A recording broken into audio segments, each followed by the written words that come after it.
大家好啊，歡迎嚟到貓廚房。咁今日同大家分享一個叉燒嘅最新做法。咁呢個做法呢，都係非常之咁簡單，而且呢，佢個味道亦都係非常之唔錯嘅。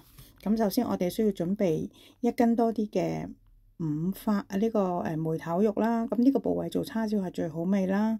咁另外一兜呢，係益力多同埋水同埋豉油開成嘅一個醬汁啫。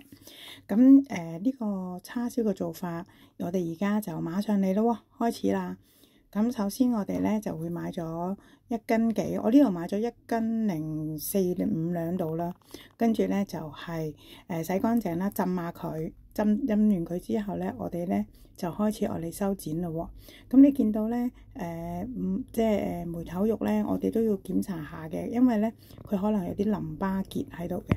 咁所以咧我哋咧就要修剪啦。咁如果係一啲嗱，我哋修剪完係咁靚嘅，咁而且修剪出嚟嘅嘢係好嘔心㗎。咁你想象下，如果你喺街度食咧，呢啲就食晒落肚啦。咁我哋抹乾水啦，用廚房紙。咁你呢邊調醬汁啦，咁就係1樽嘅益力多。咁咧，然之後你加1樽水，再加半樽豉油。咁呢個咧就做成咗我哋嘅叉燒醬啦。咁首先我哋咧燒紅一個煎 pan 啦，然後將呢個梅頭肉咧，我哋擺落去煎下去嘅。咁咧兩邊咧煎到佢封咗邊之後咧，係啦，就係咁樣煎。煎完之後咧，封完邊啦，我哋咧就會喺佢面頭咧噴一噴嗰個橄欖油嘅。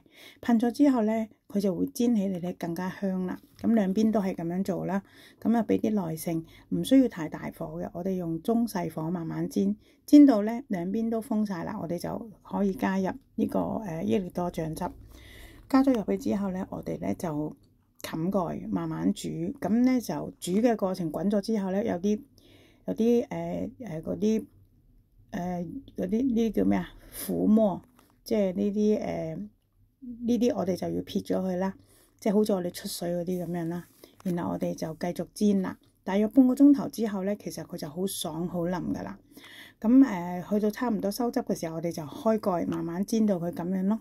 有啲叉燒嘅感覺啦，跟住我哋就可以起鑊噶啦。起咗鑊之後咧，我哋就將佢切成細件啦。咁然後咧就係擺盤上碟啦。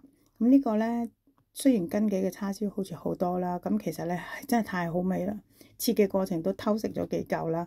咁跟住一餐咧，我先生咧就已經 KO 晒一兜叉燒啦。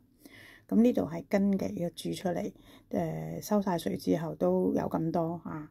咁希望大家喜歡我今日嘅介紹啦，絕對推薦大家咧去做呢個益力多叉燒嘅。